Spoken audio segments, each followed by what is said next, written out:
أشهد أن لا إله إلا الله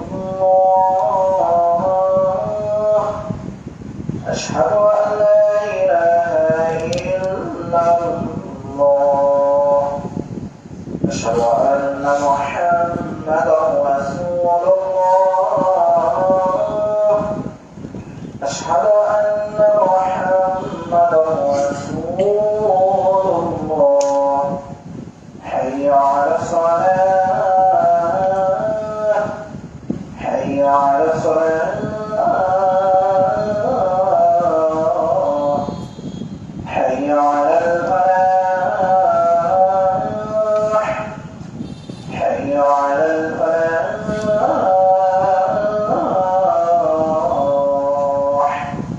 الله أكبر الله أكبر لا إله إلا الله.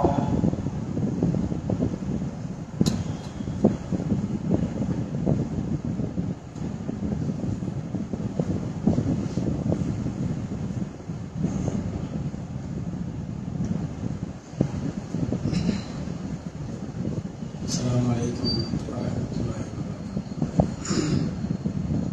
الحمد لله رب العالمين نحمده ونستعينه ونستغفره ونؤمن به ونعوذ بالله من شرور أنفسنا ومن سيئات أعمالنا من يهده الله فلا مضل له ومن يضلل فلا هادي له أشهد أن لا إله إلا الله وحده لا شريك له وأشهد أن محمدا عبده ورسوله فقد قال الله تعالى في القرآن العظيم أعوذ بالله من الشيطان الرجيم بسم الله الرحمن الرحيم يا أيها الناس اتقوا ربكم الذي خلقكم من نفس واحدة وخلق منها زوجها وبث منهما رجالا كثيرا ونساء واتقوا الله الذي تساءلون به والأرحام إن الله كان عليكم يا أيها الذين آمنوا اتقوا الله حق تقاته ولا تموتن إلا وأنتم مسلمون يا أيها الذين آمنوا اتقوا الله وقولوا قولا سديدا يصلح لكم أعمالكم ويغفر لكم ذنوبكم ومن يطع الله ورسوله فقد فاز فوزا عظيما قال نبينا صلى الله عليه وسلم إن خير الحديث كتاب الله وخير الهدي هدي محمد صلى الله عليه وسلم شر الأمور محدثاتها وكل محدثة بدعة وكل بدعة ضلالة وكل ضلالة في النار أو كما قال نبينا صلى الله عليه وسلم صدق الله العظيم அளவற்ற அருளாளனும் நிகரில்லா பேரன்புடையனுமாகிய எல்லாம் வல்ல அல்லாஹ்வுடைய திருப்பெயரை போற்றியவனாகவும் புகழ்ந்தவனாகவும் எனது ஜும்மாவுடைய ஆரம்பம் செய்கின்றேன். ஏக இறைவனுடைய சாந்தியும் சமாதானமும் எம்பெருமானார் நபிகள் நாயகம் ஸல்லல்லாஹு அலைஹி வஸல்லம் அவர்களின் மீதும் அவர்களின் உற்றார் உறவினர்களின் மீதும் அவர்களின் வழிமுறைகளை தவறாமல் பின்பற்றி வாழ்ந்த உத்தம சத்திய சகாபாக்களின் மீதும் சகாபிய பெண்மணிகளின் மீதும் குறிப்பாக இந்த ஜும்மா தினத்தை அமர்ந்திருக்கக்கூடிய நம் அனைவரின் மீதும் ஏக இறைவனுடைய சாந்தியும் சமாதானமும் என்றென்றும் நின்று நிலவட்டுமாக என்கின்ற பிரார்த்தனையோடு எனது உரையை ஆரம்பம் செய்கிறேன். இஸ்லாமிய மார்க்கம் என்பது அறிவுபூர்வமான மார்க்கமாக திகழ்ந்து கொண்டிருக்கிறது. திருமறை குர்ஆனை எடுத்துக்கொண்டால் அறிவுபூர்வமான செய்திகளை ஏராளமாக திருமறை குர்ஆன் முழுவதிலும் நம்மால் பார்க்க முடிகிறது. அல்லாஹ்வும் இந்த மனித சமூகத்திற்கு நீங்கள் சிந்திக்க மாட்டீர்களா, உங்களுடைய அறிவை பயன்படுத்த மாட்டீர்களா, கேள்வி எழுப்ப மாட்டீர்களா என்று போன்ற கருத்துக்களை வசனங்களை திருமறை குர்ஆனிலே அதிகமாக அல்லாஹ் சொல்லியிருக்கிறார். திருமறை குர்ஆனுடைய பல்வேறு வசனங்கள் இப்படித்தான் நமக்கு வலியுறுத்துகிறார். அவர்கள் தங்களுக்குள்ளே சிந்தித்து பார்க்க வேண்டாமா என்று ஒரு இடத்தில் அல்லாஹ் சொல்லுகிறார். இன்னொரு இடத்திலே அவளா தப்பருடன் குர்ஆன் அவர்கள் இந்த குர்ஆனை சிந்திக்க வேண்டாமா என்று இப்படி ஏராளமான செய்திகள் நீங்கள் உங்களுடைய அறிவை பயன்படுத்த வேண்டாமா? நீங்கள் கேள்வி எழுப்ப வேண்டாமா? உங்களுடைய கல்வியை அதிகப்படுத்த வேண்டாமா என்றெல்லாம் பல்வேறு வசனங்களை, அறிவுபூர்வமான சிந்தனை குறித்து பல்வேறு விதமான கேள்விகளை இஸ்லாமிய மார்க்கம் எழுப்புகிறது. இந்த அறிவை நாம் இந்த உலகத்திலே பயன்படுத்தினால் மறுமையிலே வெற்றி பெற முடியும் என்ற பல்வேறு வசனங்களும் திருமறை குர்ஆனிலே பேசப்படுகிறது. அல்லாஹ் சொர்க்கம் நரகம் என்று இரு பாதியாக பிரித்து வைத்திருந்தாலும் அதிலே அதிகமானவர்கள் நரகத்திற்குத்தான் செல்வார்கள் என்று திருமறை குர்ஆன் சொல்லுகிறது. வழக்கது தரகனாடி ஜெகன்னம கசீரம் மினல் ஜின்னி வல் இன்ஸ், மனிதர்களிலும் ஜின்களிலும் அதிகமானவர்கள் நரகத்திற்குத்தான் செல்வார்கள் என்று திருமறை குர்ஆன் சொல்லுகிறது. எதற்கு நரகத்திற்கு செல்வார்கள் என்று அடுத்த வசனத்தில் அல்லாஹ் சொல்லுகிறான், லகும் குலூபும் லா யஃகூன பிஹா, அவர்கள் சிந்திக்காதவருடைய உள்ளங்கள் இருக்கும், அவர்கள் சிந்திக்க மாட்டார்கள். அதிகமானவர்கள் மனிதர்களிலே நரகத்திற்குத்தான் அதிகமானவர்கள் செல்வார்கள். அவர்கள் அப்படி செல்வதற்குண்டான காரணம் என்ன? அவர்களுக்கு உள்ளங்கள் இருக்கும், சிந்தனை இருக்கும், ஆனால் அவர்கள் சிந்திக்க மாட்டார்கள். அப்ப சிந்திக்காதவருடைய விளைவு ஒரு மனிதன் நரகத்திற்கு செல்வதற்கு போதுமானதாக இருக்கிறது. அதே போல நரகத்திலே சில மக்கள் புலம்பிக் கொண்டிருப்பார்கள். அதையும் திருமறை குர்ஆன் பதிவு செய்கிறது. லவ் குன்னா நஸ்மவு அவ் நாக்கிலு மா குன்னா பி அஸ்ஹாபு ஸயீர், நரகத்திலே நரகவாசிகள் புலம்பிக் கொண்டிருப்பார்களாம், இந்த உலகத்திலே சொல்லப்பட்ட செய்திகளை நாம் செவிமடுத்து சிந்தித்திருந்தால் மா குன்னா பி அஸ்ஹாபு ஸயீர், இந்த நரகத்திலே வந்து விழுந்திருக்க மாட்டோமே என்று நரக நெருப்பை புலம்பிக் கொண்டிருப்பார்களாம். எப்படி புலம்புவார்கள்?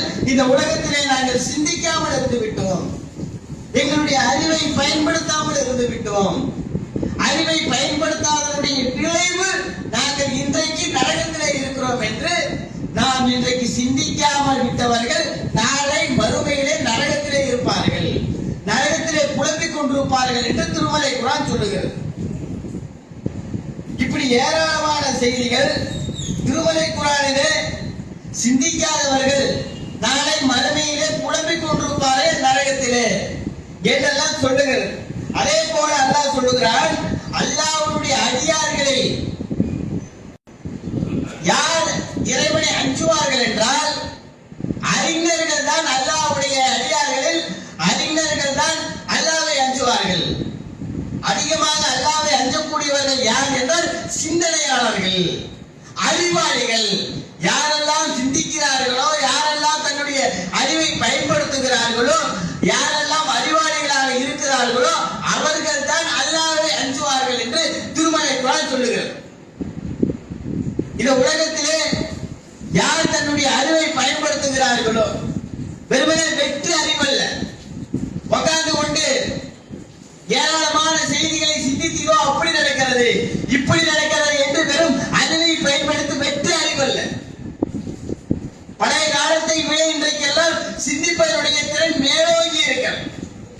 எந்த அளவுக்கு என்றால் பல்லாயிரக்கணக்கான மடங்கு அதிகமாக இன்றைக்கு சிந்தித்துக் கொண்டிருக்கிறோம். ஏராளமான செய்திகளை நம்மால் பார்க்க முடிகிறது. ஆனால் வெறுமனே சிந்தித்துக் கொண்டிருந்தால் அந்த அறிவு வெற்று அறிவு. நம்மளுடைய அந்த சிந்தனையை, நம்மளுடைய அறிவை தன்னுடைய வாழ்க்கையை நடைமுறைப்படுத்த வேண்டும். இதுதான் உண்மையான அறிவு, இதுதான் உண்மையான சிந்தனை. வெறுமனே அவர் எப்பேற்பட்டவர் தெரியுமா? அவர் பேசினா அப்பப்பா, அவர் சிந்தனையை தூண்டக்கூடிய, கல்வி அறிவை அதிகமாக சொல்லக்கூடிய, மார்க்க சட்டங்களை அந்த அளவுக்கு விளங்கி இருக்கிறார், அந்த அளவுக்கு பேசுகிறார், அந்த அளவுக்கு சொல்லுகிறார், என்ன பிரயோஜனம் இருக்க போகிறது? வெற்று அறிவது. எதை சொல்லுகிறார்களோ, எந்த அறிவை சிந்திக்கிறார்களோ அதை தன்னுடைய வாழ்க்கையில பயன்படுத்த வேண்டும்.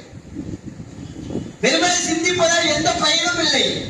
நீங்கள் சிந்தித்ததே உங்களுடைய கல்வியை, உங்களுடைய அறிவை தன்னுடைய வாழ்க்கையில பயன்படுத்த வேண்டும்.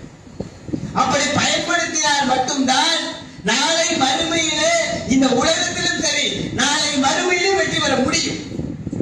நபிகள் நாயகம் ஸல்லல்லாஹு அலைஹி வஸல்லம் அவர்கள் சில சம்பவங்களை சொல்லி காட்டுகிறார்கள். நரகவாசிகளிலே, நரகத்தில் அதிகமாக இருக்கக்கூடியவர்கள் அங்கே இருந்து பேசிக் கொண்டிருப்பார்களாம். அதில் ஒரு இடத்துல கேட்பார்களாம், நீங்கள் இந்த உலகத்திலே மார்க்கத்தை சொன்னீர்கள், நன்மையை ஏவினீர்கள், தீமையை தடுத்தீர்கள், நல்ல விதமாகத்தான் மார்க்கத்தை சொல்லிக் கொண்டிருந்தீர்கள், நீங்கள் ஏன் நரகத்திலே இருக்கிறீர்கள்? அதற்கு அந்த சிந்தனையாளர், அந்த அறிஞர் சொல்லுவார், என்ன சொல்லுவார்? நான் உங்களுக்கு சொன்னேன், அதை நான் செய்யவில்லை. உங்களுக்கு நன்மை ஏவுமாறு சொன்னேன், நான் நன்மை செய்யவில்லை. உங்களுக்கு தீமையை தடுக்குமாறு சொன்னேன், நான் தீமையை தடுத்து வாழவில்லை. அதனுடைய விளைவு நரகத்திலே இருக்கிறேன். நபிகள் பெருமானார் ஸல்லல்லாஹு அலைஹி வஸல்லம் அவர்கள் சொல்லக்கூடிய ஒரு செய்தி. அப்ப சிந்தித்து பாருங்கள், இந்த உலகத்திலே வெறும் அறிவை பயன்படுத்தி பேசினால் போதாது. அறிவை பயன்படுத்தி உங்களுடைய அந்த பதிவுகள் போட்டால் போதாது.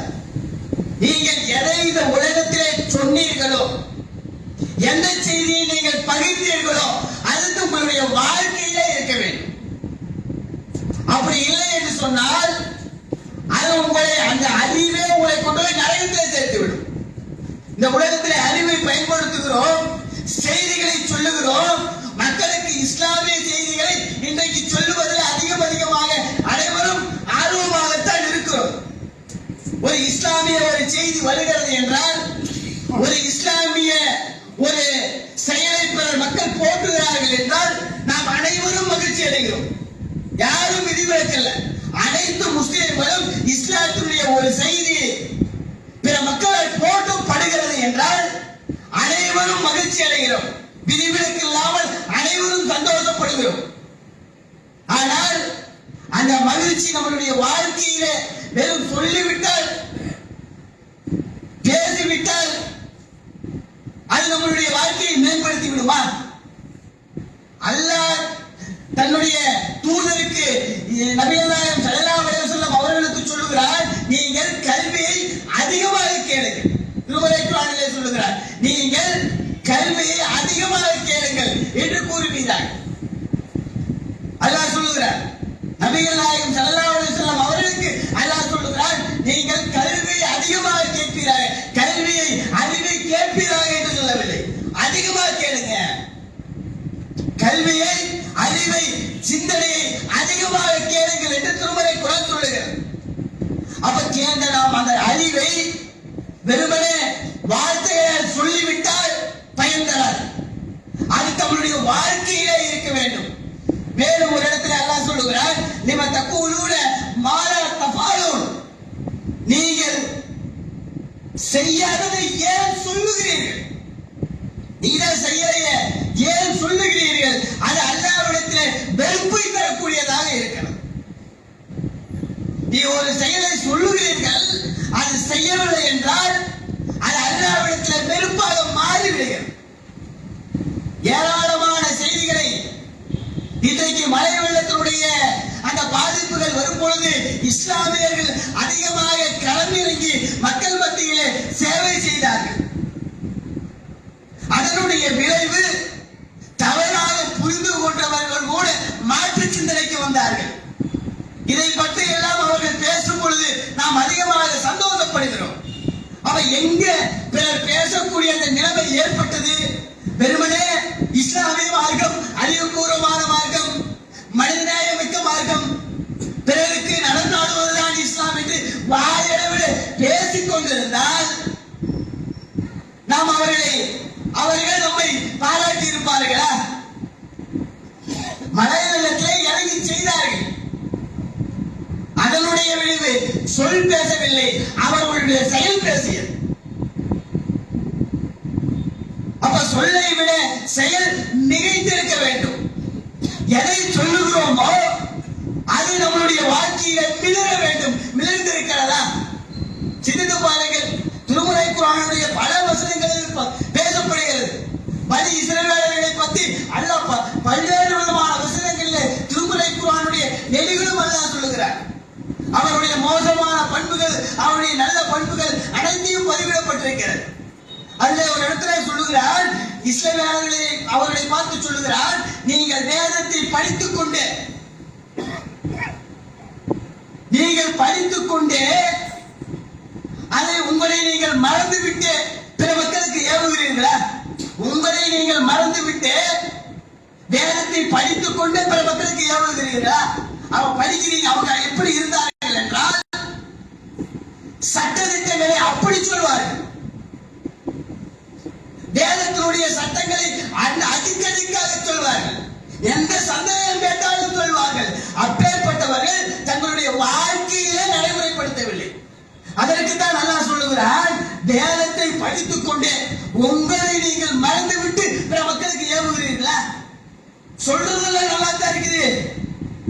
உண்மையை தான் சொல்லுகிறீர்கள், வேதத்தை தான் சொல்லுகிறீர்கள், அல்லாஹ்வுடைய சட்டத்தை தான் சொல்லுகிறீர்கள், மார்க்க செய்திகளை தான் போதிக்கிறீர்கள். எப்படி போதிக்கிறீர்கள்? உங்களை நீங்களே மறந்துவிட்டு போதிக்கிறீர்கள். உங்களுடைய வாழ்க்கையை எடுத்து பாருங்கள். ஒவ்வொருவரும் நாம் சொல்லுகிற சொல்லுக்கும் வாழ்க்கையினுடைய செயலுக்கும் ஒருவரை ஒருவர் ஒப்பிட்டு பாருங்கள். இதைத்தான் நல்லா சொல்லுகிறார். நாம் சொல்லுகிற ஒரு செயல் பிற மக்களிடத்திலே தாக்கத்தை ஏற்படுத்த வேண்டும் என்றால் அது நம்மளுடைய வாழ்க்கையிலே இருக்க வேண்டும். இன்றைக்கு ஏராளமான நாம் சொல்லக்கூடிய செய்திகள் புறக்கணிக்கப்படுவதற்கு நம்மளுடைய வாழ்வியல் செயல்பாடுகள் ஒரு காரணம். பேசுவோம், அப்பா வட்டி சம்பந்தமாக பிற சமுதாயத்திடத்து நாம் பேசுவோம். பேசக்கூடிய செய்திகள் பார்க்கப்படுகிறது. கந்து வட்டி சம்பந்தமாக ஒரு பிரச்சனை வருகிறதா? ஒரு குடும்பம் தற்கொலை செய்து விட்டது. இதற்குத்தான் இஸ்லாம் தீர்வு சொல்லுகிறது. அல்லாஹ் வட்டியை அளிக்கிறார், தர்மத்தை வளர்க்கிறார் என்ற செய்தியை அனைவரும் பிற மக்களிடத்திலே பகிர செய்கிறோம். நல்ல செய்திதான். அவரிடத்திலே ஒரு கேள்வி கேட்கப்படுகிறது, ஏப்பா பைக் நல்லா இருக்குது, எவ்வளவுக்கு ஆகுங்க? பைக் 1.5 லட்சம் ரூபா, 10,000 ரூபாய் கொடுத்தேன், மீதி லோன் போட்டிருக்கிறேன். எப்படி நம்மளுடைய செயல் இருக்கிறது, எப்படி நம்மளுடைய வார்த்தை இருக்கிறது? அல்லாஹ்வுடைய வார்த்தையை பேசுகிறோம், அந்த வார்த்தை நம்மளுடைய செயலில் இருக்கிறதா? ஏன் பிற மக்களிடத்தை அது தாக்கத்தை ஏற்படுத்தவில்லை? இதுதான் காரணம். சொல்லுகிறோம், நம்மளுடைய வாழ்க்கையிலே அது செயல்பாட்டிலே இல்லை. அன்றைய கால மக்கள் பல்வேறு விதமான காரணங்களை முன்னிறுத்தி தூதர்களை மறுத்தார். பல்வேறு விதமான காரணங்களை சொல்லி தூதர்களை மறுத்து வந்தார்கள். அவர்கள் மறுத்து வந்த காரணங்களே சில காரணங்களை பாருங்கள். திருமறை குர்ஆனுடைய வசனம் சொல்லுகிறது, நீங்கள் இறந்த பிறகு எழுப்பப்படுவீர்கள், வறுமை நாளிலே எழுப்பப்படுவீர்கள். திருமறை குர்ஆனுடைய வசனம். அதை வைத்து அவர்கள் தூதர்களை மறுக்கிறார்கள். என்னது, நாங்கள் எல்லாம் இறந்து செத்து மண்ணோடு மண்ணாக மக்கி போன பிறகு எழுப்பப்படுவோமா? திருமறை குர்ஆன் அப்படியே பதிவு செய்கிறது. இப்படி எல்லாம் கேள்வி கேட்டு மறுத்தார்கள். நாங்கள் இறந்து எலும்போடு எலும்பாக ஆகி அது மண்ணோடு மண்ணா மக்கி ஒன்றுமில்லாமல் போன பிறகு நாங்கள் எழுப்பப்படுவோமா? என்னப்பா இது என்று காரணத்தை சொல்லி மறுத்தார்கள். அதே போல நீங்கள் உண்மையாளராக இருந்தால் நீங்க என்ன மனிதர்? எங்களோடு சாப்பிடுகிறீர்கள், எங்களோடு கடை வீதிகளிலே பயணிக்கிறீர்கள், எங்களை போன்று நீங்கள் ஒரு மனிதர். உங்களை எப்படி தூதராக ஏற்றுக்கொள்ள முடியும்? உங்களோடு நீங்கள் ஒரு வானவரை எப்படி கொண்டு வரக்கூடாதா? அல்லது எங்களுக்கு சொல்வதற்கு ஒரு வானவர், ஒரு மலைக்கு வரக்கூடாதா? நீங்கள் என்ன மனிதர்? எப்படி சொன்னார்கள்? நீங்க என்ன மனுஷன் சொல்றீங்க? எங்களுக்கு அப்படியே வானத்திலிருந்து ஒரு மலைக்கு ஒரு வானவர் இறங்கி வந்து எங்களுக்கு அல்லாஹ்வுடைய செய்தியை சொல்லக்கூடாதா? நாங்கள் ஏற்றுக்கொள்வோமே. இப்படியே சொன்னாங்க. திருமறை குர்ஆன் பதிவு செய்கிறது. அல்லாஹ் சொல்லுகிறான், இது உலகத்திலே மலக்குமார்கள் இருந்திருந்தார், அவங்களுக்கு நான் மலக்கு தூதர் அனுப்பி இருப்போம். ஆனால் வசிப்பது மனிதர்கள். மனுஷனுக்கு மனுஷனை தான் தூதராக அனுப்புவேன். அப்படி மலக்கையே தூதராக அனுப்புவதாக இருந்தால் அவரை நாம் மனிதராக மாற்றுவோம். மனுஷனுக்கு மலக்கு தூதர் அனுப்ப மாட்டோம். இப்படித்தான் திருமறை குர்ஆன் பேசுகிறது. அல்லாஹ் ஒரு செகண்டுடைய வேலை என்னப்பா, மலக்கமாகத்தான்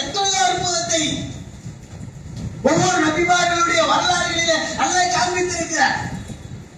எத்தனையோ விதமான அற்புதங்கள், அறிவியல் ரீதியெல்லாம் அறிவியல் எல்லாம் மிரண்டு போயிருக்கு.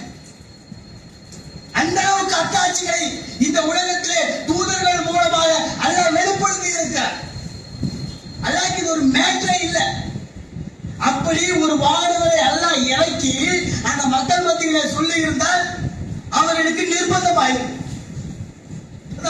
வானவர் வந்துட்டாரு, ஏற்றுத்தான் ஆகணும் அப்படின்னு ஒரு நிர்பந்தம் ஆயிருக்கும்.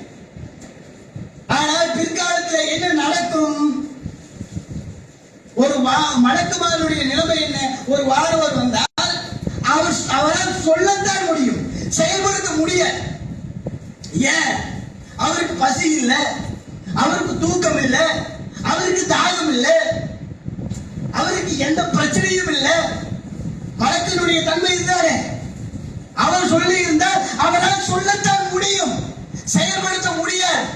ஒரு கட்டத்தில் அவர்கள் சொல்லுவார்கள், இஸ்லாமிய மார்க்கங்களை போய்த்து வரும்பொழுது என்ன சொல்லுவார்கள்? நீ என்னப்பா மலக்கு சொல்லிட்டு போயிடுற, மனுஷன் எங்களுக்கு தானே, அதோட இஸ்லாம் எங்களுக்கு தானே தெரியும். சொல்லுவது ஈஸி, அதை நடைமுறைப்படுத்துவது கஷ்டம். நீ என்னப்பா சொல்லிட்டு போயிருவேன்னு புறக்கணிப்பதற்கு வாய்ப்பு இருக்கிறதா இல்லையா? ஈஸியா சொல்லிட்டு போயிருவாங்க. நீ என்னப்பா மலக்கு சொல்லிட்டு போயிருவ, செய்யறது எங்களுக்கு தானே கஷ்டம் இருக்கும். அதனால தான் அல்லாஹ் மனிதர்களை தூதராக அனுப்பினார். அந்த தூதர் சொல்லுவதை செய்தார், செய்வதை சொன்னார். எப்பேற்பட்ட நிலைமை சிந்தித்து பாருங்கள். அல்லாஹ்வுடைய தூதர் நபிகள் நாயகம் ஸல்லல்லாஹு அலைஹி வஸல்லம் அவர்கள் அந்த மக்கள் மத்தியிலே எப்படி சொன்னதை செய்தார்கள் என்றால், திருமறை குர்ஆன் சொல்லுகிறது, அந்த மக்கள் மத்தியிலே நபிகள் நாயகம் ஸல்லல்லாஹு அலைஹி வஸல்லம் அவர்கள் சொன்னார்கள், உங்களுக்கு முன்னால் இத்தனை ஆண்டு காலம் நான் வாழ்ந்திருக்கிறேன், நீங்கள் சிந்திக்க மாட்டீர்களா? எப்படி வாரத்தை எப்படி எடுத்து வைக்கிறார்கள் பாருங்கள். நான் உங்க முன்னாடி இத்தனை வருஷம் வாழ்ந்திருக்கிறேன், நீங்க சிந்திக்க மாட்டீர்களா? நான் ஒரு செய்தியை சொல்லுகிறேன் என்றால் அதில் எப்படி எவ்வளவு உண்மை இருக்கும், எப்படி தன்னுடைய வாழ்க்கையை முன்னிறுத்துகிறார்கள். எத்தனை பேர் நம்மளுடைய வாழ்க்கையை முன்னிறுத்தி ஒரு செயலை மக்கள் மன்றத்தில் வைக்க முடியும் சொல்லி பாருங்க. ஒரு நம்மளுடைய வாழ்க்கையை முன்னிறுத்தி, என்னுடைய வாழ்க்கை, இந்த செயலை நீங்கள் செய்யுங்கள் என்று நாம் எத்தனை பேர் நம்மளுடைய வாழ்க்கையை முன்னிறுத்தி அழைப்பு விடுக்க முடியும்? ஏன்? பெருவாரியான மக்கள் பேசுகிறோம், வார்த்தைகளிலே இருக்கிறது, வாழ்க்கையிலே. இதுதான் யதார்த்தம். நீங்களாக இருந்தாலும் நானாக இருந்தாலும் யதார்த்த நிலைமை இதுதான். வார்த்தைகளிலே இருக்கிறது, வாழ்க்கையிலே இல்லை. நபிகள் நாயகம் ஸல்லல்லாஹு அலைஹி வஸல்லம் அவர்கள் முன்னிறுத்துகிறார்கள், என்னுடைய வாழ்க்கையை முன்னிறுத்துகிறேன், இத்தனை ஆண்டு காலம் உங்களோடு வாழ்ந்திருக்கிறேன், நீங்கள் சிந்திக்க வேண்டாமா? அழைப்பு கொடுக்கிறார்கள். தன்னுடைய சொந்த பந்தங்களை அழைக்கிறார்கள், தன்னுடைய உறவுகளை அழைக்கிறார்கள். சஃபா என்ற மலை குன்றின் மீது ஏற நின்று கொண்டு அவர்களுக்கு அழைப்பு விடுக்கிறார்கள். தன்னுடைய வாழ்க்கையை முன்னிறுத்தி அழைப்பு விடுக்கிறார்கள். எப்படி விடுக்கிறார்கள் என்று பாருங்கள். அந்த மக்கள் மத்தியிலே, தன்னுடைய உறவுகளுக்கு மத்தியிலே சொல்லுகிறார்கள், இதோ இந்த சஃபா மலைக்கு பின்னால் உங்களை ஒரு பெரும் கூட்டம், குதிரைப்படையினுடைய ஒரு பெரும் கூட்டம் உங்களை அழிக்க வருகிறது என்று நாம் சொன்னால் நீங்கள் நம்புவீர்களா? இறை தூதர் பேசுகிறார், அந்த மக்கள் மத்தியிலே சொல்லுகிறார், தன்னுடைய உறவுகளுக்கு மத்தியிலே சொல்லுகிறார், இதோ பெரும் படை ஒன்று உங்களை தாக்க வருகிறது, அழிக்க வருகிறது என்று சொன்னால் நீங்கள் நம்புவீர்களா? நம்புவோம். உங்களுடைய வார்த்தையை நாங்கள் எப்படி மறுப்போம்? நீங்கள் ஒரு நேர்மையாளர், நீங்கள் ஒரு உண்மையாளர். உங்களுடைய வார்த்தைகளிலே பொய் இருந்ததில்லை. உங்களோடு வாழ்ந்த எங்களுக்கு தெரியாதா? எப்படி வாழ்க்கையை முன்னிறுத்தி அதற்கு பிறகு ஏகத்துவத்தை மறுத்தார்கள், அது வேற விஷயம். எப்படி தன்னுடைய வாழ்க்கையை முன்னிறுத்துகிறார்கள் பாருங்கள். நான் ஒரு செய்தியை சொல்லுகிறேன், நம்புவீங்களா? அப்படியே நம்புவோம். தன்னுடைய வாழ்க்கையை முன்னிறுத்தி அழைப்பை விடுத்தார்கள் நபிகள் நாயகம் ஸல்லல்லாஹு அலைஹி வஸல்லம் அவர்கள். சிந்தித்து பாருங்கள். இது போன்று ஏதாவது ஒரு விஷயங்களிலே நாம் வாழ்க்கையை முன்னிறுத்தி பிற மக்களுக்கு அழைப்பு விடுத்திருக்கிறோமா? விடுக்க முடியுமா? அறிவார்ந்த செய்திகள் பேசப்படுகிறது. ஆனால் பேசுவதோடு நின்று விடுகிறது. அறிவார்ந்த செய்திகள் பரப்பப்படுகிறது, அத்தோடு நின்று விடுகிறது.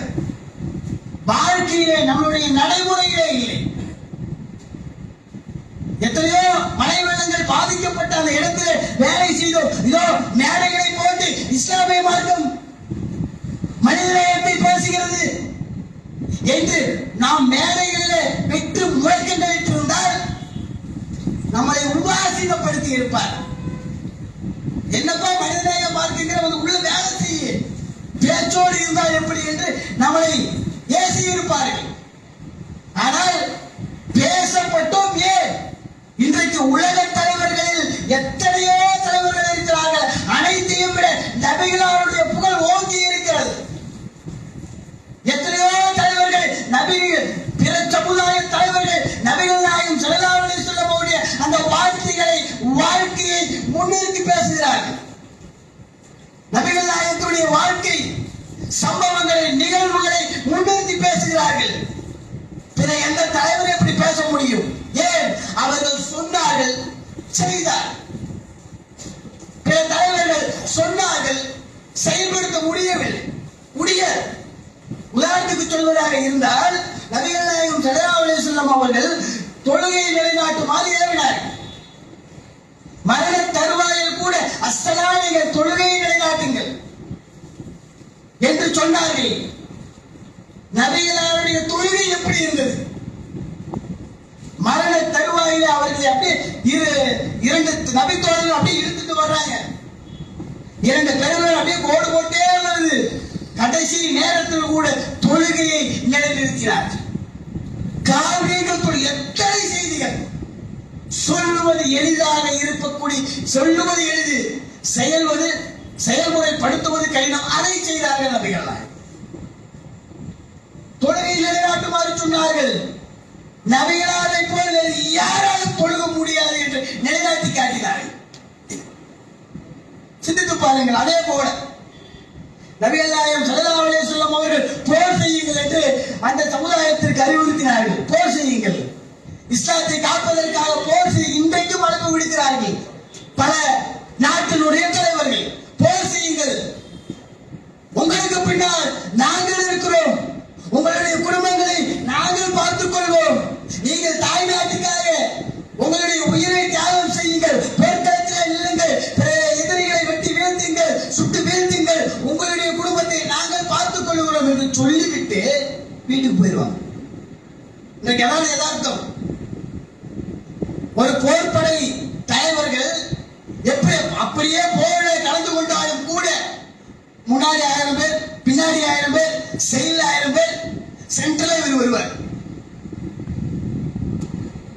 போர் வீரர்களை முன்னிறுத்தி தலைவர்கள் தங்களை காத்துக் கொண்டதுதான் போரினுடைய வரலாறு. ஆனால் பதிலுடைய வரலாறை பற்றி பேசப்படுகிறது. அவர்கள் சொல்லுகிறார்கள், நாங்கள் நபிகள் நாயகம் ஸல்லல்லாஹு அலைஹி வஸல்லம் அவர்களை முன்னிறுத்தி எங்களை நாங்கள் தற்காத்துக் கொள்வோம். எந்த தலைவனால் இந்த உலகத்திலே முடியும்? யாரால் முடியும்? சொல்லிட்டு வீட்டுக்கு போனவர்கள் 1000 பேர், லட்சக்கணக்கான போர் வீரருக்கு மத்தியிலே நின்றவர்கள் எத்தனை பேர்? நபிகளாரை பற்றி சொல்லப்படுகிறது, போர் செய்யுங்கள் என்று சொன்னார்கள், முன்னிலையே நின்றார்கள். பல போர்க்களங்களிலே அவர்களுடைய தாவைகள் உடைக்கப்பட்டு, பற்கள் பேர்க்கப்பட்டு போர்க்களத்திலே மருத்துவம் செய்யப்பட்டிருக்கிற வரலாறு என்ன வீட்டில் உட்கார்ந்ததுனால வந்துச்சா? போர்க்களத்திலே நடந்ததை தங்களை முன்னிறுத்தினார்கள். எந்த தலைவரால் முடியும்? சொன்னார்கள். நபிகள் பெருமானார் ஸல்லல்லாஹு அலைஹி வஸல்லம் அவர்கள் செய்தார்கள். இது போன்ற ஏராளமான செய்திகளை எடுத்து பாருங்கள். தர்மம் செய்யுங்கள் என்று நபிகள் நாயகம் ஸல்லல்லாஹு அலைஹி வஸல்லம் அவர்கள் வலியுறுத்தினார்கள். நீங்கள் தர்மம் செய்யுங்கள். ஒரு பேருந்த பணத்தினுடைய துண்டையாவது கொடுத்து நரக நெருப்பிலிருந்து உங்களை பாதுகாத்துக் கொள்ளுங்கள் என்று சொன்னார்கள். அவர்கள் எப்படி தர்மம் செய்தார்கள்? வீசுகிற காற்றை விட அதிகமாக செய்தார்கள். சகாபாக்கள் மத்தியிலே கேட்கப்படுகிறது, நபியாருடைய தர்மத்தை பற்றி சொல்ல வார்த்தைகள் இல்லை, சொல்லவுள்ள முடியாது. அவர் என்ன சொல்றதுன்னு தெரியல. அவர் கொடையாகவே இருந்தார். இவ்வளவு கொடுப்பாருங்க, அவ்வளவு கொடுப்பாருங்க, அப்படின்னு சொல்ல முடியாது. சொல்வதற்கு நபிகளாருடைய தர்மத்தை சொல்லுவதற்கெல்லாம் வார்த்தைகள் இல்லை. அவர் ஒரு கொடையாகவே இருந்தார். அப்படின்னா என்ன? ஒரு சம்பவத்தில் கூட சொல்லுகிறார்கள், அபூதர் அவரிடத்தில் சொல்லுகிறார்கள், இந்த உகது மலையை நான் உனக்கு அல்லாஹ் எனக்கு தங்கமாக மாற்றி கொடுத்து விட்டால் மாயுகிப்பு அன்னவு தகப்பனியு தகப்பன் எம்குசை இந்திய மின் தீனாரும் ஃபௌக ஸலாசின், அனைத்தையும் வெட்டி எடுத்து என்னுடைய கடலுக்கு தேவையானது, அடிமைக்கு தேவையான சில தீனார்களை எடுத்து வைத்துக் கொண்டு ஃபௌக ஸலாசின் அனைத்தையும் தர்மம் செய்து விடுவேன். வார்த்தைகளிலே சொன்னார்கள், வாழ்க்கையிலே வாழ்ந்து காட்டினார். அதே போல நபிகள் நாயகம் ஸல்லல்லாஹு அலைஹி வஸல்லம் அவர்கள் மன்னியுங்கள் என்று சொன்னார்கள். மன்னிப்பை அல்லாஹ் விரும்பக்கூடியவனாக இருக்கிறான். நீங்கள் மன்னியுங்கள். மன்னிப்பை பொறுத்த வரைக்கும் வார்த்தையிலே சொல்லுவது ரொம்ப எளிது. வாழ்க்கையில கடைபிடிக்கவே முடியாது. சொல்லிடுவோம் வார்த்தை, என்னப்பா சண்டை ஓட்டிருக்கீங்க, அல்லாஹ் மன்னிச்சுட்டு போடுப்பா, என்னப்பா அண்ணன் சண்டை சமுதாயத்தை பிரிச்சு ஏப்பா இப்படி இருக்கிறீங்க, வார்த்தைகளில சொல்லி விடுவோம். என்னப்பா இப்படி இருக்கு, ரெண்டு சேர்ந்து ஒட்டுக்கா இருந்தீங்க, ஏதோ ஒரு பிரச்சனைக்காக இப்படி அடிச்சுட்டு தெரியுறீங்க, அல்லாஹ் மன்னிக்க மாட்டியா, நீ பேச மாட்டியா, நீ விட்டு கொடுக்க மாட்டியா, என்னப்பா இஸ்லாமிய சமுதாயம் விட்டு பேசி விடுவோம். வார்த்தை திரும்பி அவருக்கு வந்தா அவருக்கு என்ன செஞ்சா தெரியுமா, அதெல்லாம் மன்னிக்க முடியுமா, அவன் செய்தது சாதாரண வேலையா, அந்த அளவுக்கு பேசுவோம். நபிகள் நாயகம் ஸல்லல்லாஹு அலைஹி வஸல்லம் அவர்கள் அவருக்கு ஒரு விருந்து அழைப்பு விடுக்கப்படுகிறது. விருந்துக்கு போறாங்க, ஒரு ஆட்டினுடைய இறைச்சி சமைத்து வைக்கப்பட்டிருக்கிறது. சாப்பிட போகிறார்கள். சாப்பிடும் போதே தெரிஞ்சு வச்சு அதை விசைக்காம இருக்குன்ட்டு அதை ஒதுக்கிட்டு வந்துடுறாங்க. விசாரணைக்கு அந்த பெண்மணி அழைக்கப்படுகிறார், யூத பெண்மணி. சாப்பாட்டை விசைக்கிறதுக்கு, ஆமா நான் தான் சாப்பாட்டை விசத்தை வச்சு அப்படியே சொல்லுகிறார். நான் தான் ரசூலுல்லாஹ்வை கொல்லணும்னு சாப்பாட்டுல விஷத்தை வச்சேன். இந்த நிலைமையில நம்ம இருந்தா என்ன சொல்லியிருப்போம்? நம்ம ஒரு முதலமைச்சராகவோ இல்லை ஒரு பெரிய உயர் அதிகாரியோ சாதாரண மனுஷன் அஷ்டத்துல அட்ட கீழே இருக்கிறோம். நமக்கு எங்கட்டியா வேணா இப்படி கண்டுபிடிச்ச பார்த்தியா, எனக்கே வாங்கியே உன்னை சும்மா விட்டுவோனா, உன்னை அது பண்ணி இதை பண்ணி அவ்வளவு பேசுவோம். மன்னிச்சிருவோமா? நபிகளை மன்னித்து அனுப்பினார். சொன்னார்கள், அதை செய்யவே முடியாது, செய்தார்கள். நினைச்சே பார்க்க முடியும். இப்படி எல்லாம் முடியுமா? முடியும் என்றால் அது நபிகள் தானே. முடியும் என்றால் அல்லாஹ்வுடைய தூதர் நபிகள் பெருமானே ஸல்லல்லாஹு அலைஹி வஸல்லம் அவர்களால் மட்டும்தான் முடியும் என்று வாழ்ந்து காட்டினார்கள். நினைத்து கூட பார்க்க முடியாத சம்பவங்களை நபிகளார் தங்களுடைய வாழ்க்கையிலே நிலைத்து நின்று காட்டினார்கள் என்றால் இன்றைக்கு இஸ்லாம் வளர்ந்ததனுடைய அடிப்படை நபிகள் நாயகம் ஸல்லல்லாஹு அலைஹி வஸல்லம் அவர்கள் வார்த்தைகளால் அல்ல வாழ்க்கையால் நின்றார்கள் என்பதை கருத்தில் கொண்டு நாம் அதற்குண்டான முயற்சியை வாழ்க்கையிலே ஏற்படுத்த வேண்டும், முயற்சியாவது செய்ய வேண்டும் என்று பிரார்த்தித்து என்னுடைய முதல் உரையை நிறைவு செய்கிறேன். வாய்ப்பு தவறு.